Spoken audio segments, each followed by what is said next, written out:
সম্মান অসম্মান সবই আল্লাহ রব্বুল আলামিনের হাতে।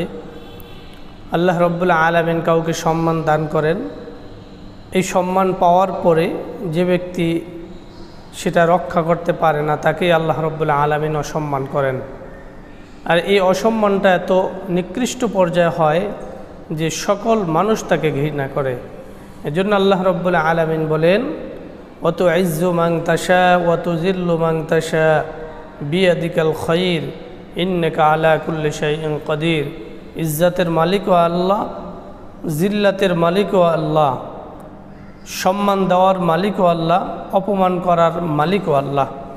আল্লাহ রব্বুল আলামিন যাকে চান তাকে সম্মানিত করেন, যাকে চান না তাকে সম্মানিত করেন না, তাকে অপমানিত করেন।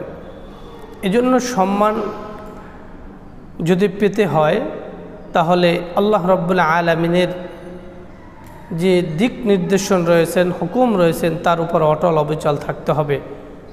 আমার এত কিছু আছে এই চিন্তা ভাবনা করে যদি মনে করি যে না আমার জীবনে কোনো হতে হবে না, কোনো দিন আমি কখনো মানুষের সামনে যেতে হবে না, এগুলো যারাই চিন্তা ভাবনা করবে তাদেরকে আল্লাহ রব্বুল আলামিন অপমান অপদস্থ করে দেখিয়ে দেন যে ইন্নাল্লাহা আলা কুল্লি শাইইন কাদির, নিশ্চয়ই সমস্ত ক্ষমতার অংশীদার বা ক্ষমতাধর আল্লাহ রব্বুল আলামিন।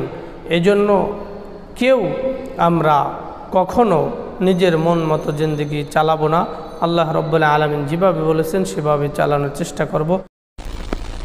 আব্বাস রাদিয়াল্লাহু তাআলা আনহুকে এক ব্যক্তি জিজ্ঞেস করলেন, এক ব্যক্তি কম গুনাহ করে, কম ইবাদত করে, আরেক ব্যক্তি বেশি গুনাহ করে, বেশি ইবাদত করে, এই দুই ব্যক্তির মধ্যে কোন ব্যক্তি উত্তম? হযরত আব্বাস রাদিয়াল্লাহু তাআলা আনহু তিনি জবাব দিলেন, গুনাহমুক্তর চেয়ে কল্যাণ করা আমি কিছুই মনে করি না। অর্থাৎ যে ব্যক্তি গুনাহ থেকে বিরত থাকতে পারল, গুনাহমুক্ত জীবন করতে পারল, তার নফল ইবাদত না করলেও আল্লাহ রব্বুল আলামিন তাকে মাফ করে দেবেন। কারণ গুনাহমুক্ত থাকা এমন একটা উপকারী বস্তু বা জিনিস যার মাধ্যমে আল্লাহওয়ালা হওয়া পর্যন্ত আল্লাহর কাছে এবং আল্লাহওয়ালা হওয়া সহজ হয়ে যায়। কারণ যার গুনাহ নেই সে যদি শুধু ফরজটা ঠিক রেখে, সুন্নাত ওয়াজিব ঠিক রেখে নফল জিকির আজগার নাও করে তাও কোনো ক্ষতি নয়। এজন্য গুনাহ অল্প করলেও যে অপরাধ, বেশি করলেও সেই একই অপরাধ। অল্প করলো, বেশি করলো, অল্প ইবাদত করলো, বেশি ইবাদত করলো, এটা গুরুত্বপূর্ণ নয়। গুরুত্বপূর্ণ হলো নিজে কিভাবে গুনাহ থেকে বিরত থাকা যায়, কিভাবে নিজেকে বিরত রাখা যায়।